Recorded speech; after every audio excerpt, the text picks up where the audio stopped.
మనిషి చనిపోయిన తరువాత ఆత్మకి నిజంగా ఏమవుతుంది? అది వెంటనే స్వర్గానికి వెళుతుందా, లేదా నరకానికి తీసుకెళ్తారా? లేదా మరణం తరువాత ఆత్మ ఒక భయంకరమైన ప్రయాణం చేస్తుందా?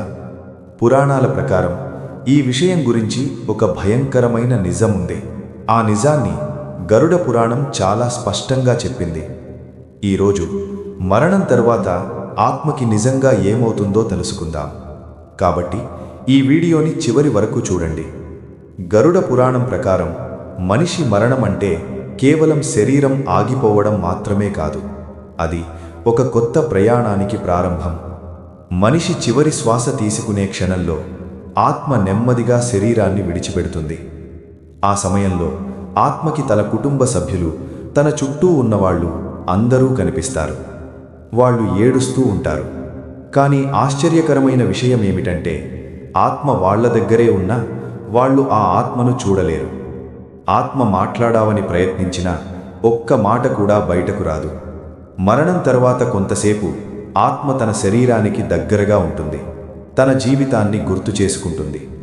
తాను చేసిన మంచి పనులు, తాను చేసిన తప్పులు అన్నీ ఒక్కొక్కటిగా మనసులో మెదులుతాయి. అప్పుడు కొద్దిసేపటికి అక్కడికి వస్తారు యమదూతలు. వాళ్ళు యమధర్మరాజుకు సేవ చేసే దూతలు.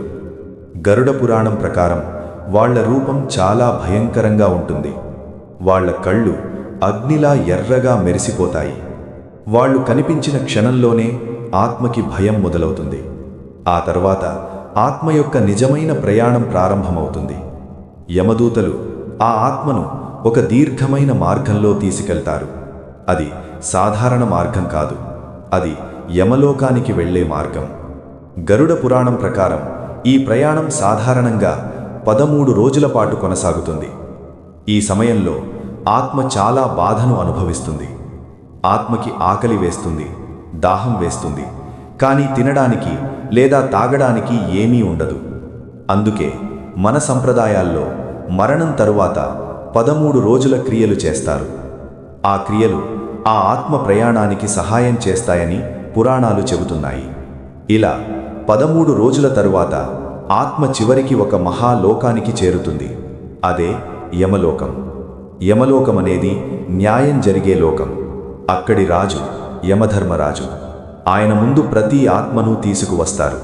అక్కడ మరో ముఖ్యమైన వ్యక్తి ఉంటాడు. ఆయనే చిత్రగుప్తుడు. గరుడ పురాణం ప్రకారం చిత్రగుప్తుడు ప్రతి మనిషి చేసిన పనులను రికార్డు చేస్తాడు. మన జీవితంలో చేసిన ప్రతి మంచి పని, ప్రతి చెడు పని ఏదీ తప్పించుకోదు. అన్నీ ఆయన గ్రంథాల్లో రాసి ఉంటాయి.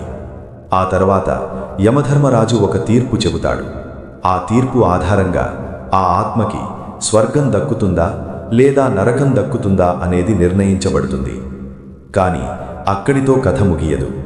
పుణ్యాలు చేసిన వారు స్వర్గంలో ఫలితాలు అనుభవిస్తారు. పాపాలు చేసిన వారు నరకంలో శిక్షలను అనుభవిస్తారు. కానీ ఇవి శాశ్వతం కాదు. ఆ ఫలితాలు పూర్తయ్యాక ఆత్మ మళ్లీ భూమిపై జన్మిస్తుంది. కొత్త శరీరం, కొత్త కుటుంబం, కొత్త జీవితం. దీనినే పునర్జన్మ అంటారు. ఇలా జననం, మరణం, మళ్లీ జననం, ఈ చక్రం ఎప్పటికీ కొనసాగుతూనే ఉంటుంది. దీనినే సంసారం చక్రం అంటారు. అందుకే మన పురాణాలు ఒక గొప్ప సందేశం చెబుతున్నాయి. మన జీవితంలో చేసే పనులు మన భవిష్యత్తును నిర్ణయిస్తాయి. మంచి పనులు చేస్తే మంచి ఫలితాలు వస్తాయి. పాపాలు చేస్తే అవి మనకే తిరిగి వస్తాయి. కాబట్టి ధర్మం పాటిస్తూ మంచి జీవితం గడపడం చాలా ముఖ్యమైనది. అప్పుడు మాత్రమే మన ఆత్మకు నిజమైన శాంతి లభిస్తుంది. మీకు ఇలాంటి పురాణాల్లో దాగిన రహస్యాలు తెలుసుకోవాలంటే మన ఛానల్ ఇతిహాస కథలుని సబ్స్క్రైబ్ చేసి బెల్ ఐకాన్ కూడా ప్రెస్ చేయండి.